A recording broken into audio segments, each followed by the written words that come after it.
Okay, so I accidentally clicked on something and I accidentally ended the video before I got to problem 3. I wanted to look something up. And yeah, so the last problem,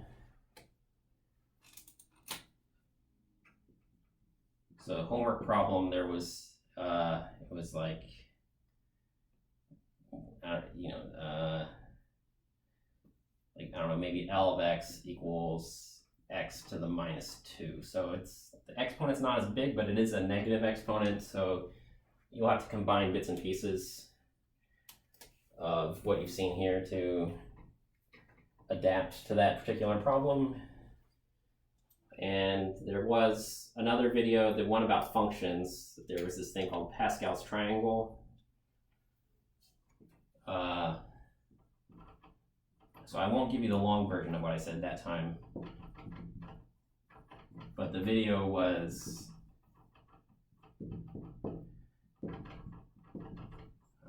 I found this to be a convenient time to include it because it's an issue that comes up as soon as you start taking f of x plus h. When you have a function like, x cubed or x to the fourth, any higher power of x, it starts to become very convenient to have this. So this is going to be a tool that we use here because we're going to take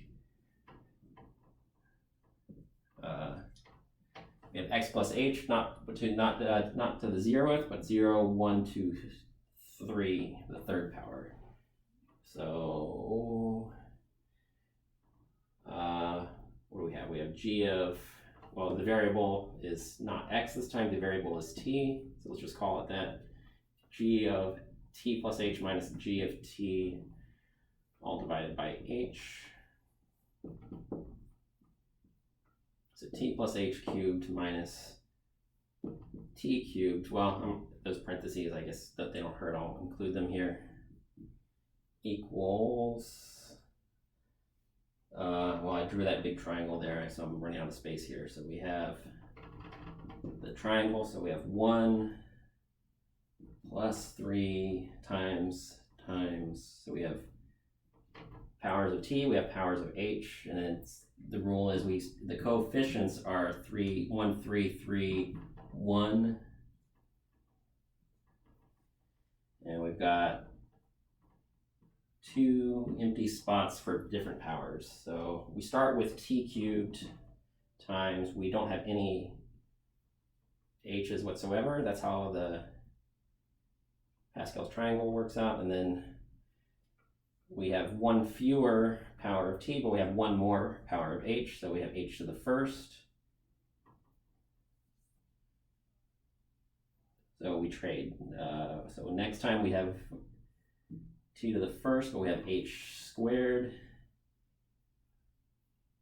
And then finally, we don't have any more t's, but we have h cubed. And well, that's just this. We also, this is part of a larger problem where we're taking a difference quotient and the other term is t cubed. So let's see. So yeah, there's a lot of ones, but let's just, so t cubed plus 3t squared h plus 3t h squared plus h cubed minus t cubed, all divided by h. There's not that much to cancel, so I won't bother with the 2 different colors. It's just the t cubed and the t cubed. There's only the t cubed is there to cancel. The rest of it has an h in common. It's h times 3t squared, and 1h factors out. This time there's a 3t with an h left over, and then there's an h squared left over because these give you h cubed. So if you were to distribute, you would see that this is the same as what I just wrote down. Well, the numerators are the same anyway.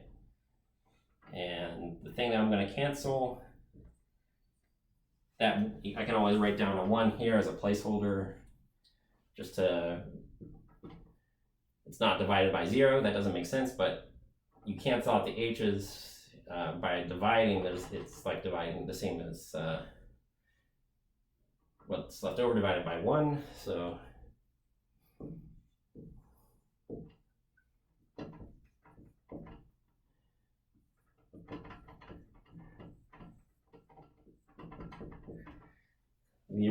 expression is undefined when h is equal to 0, but for literally any other input,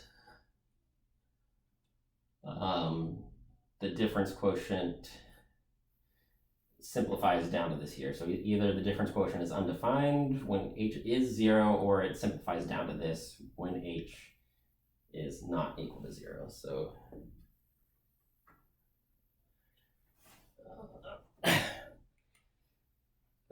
so that's it. Sorry, this one got broken up into two pieces, but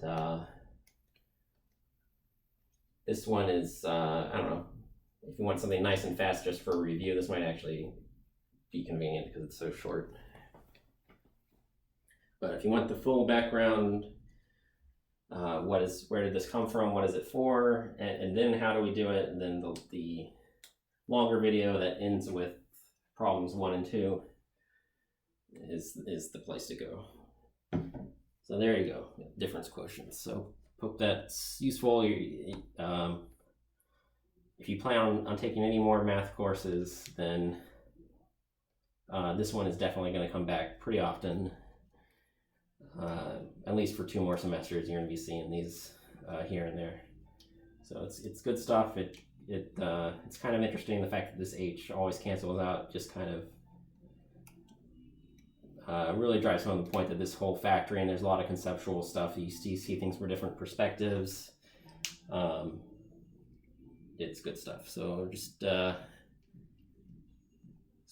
maybe pay a little extra attention to this one. It's really nice.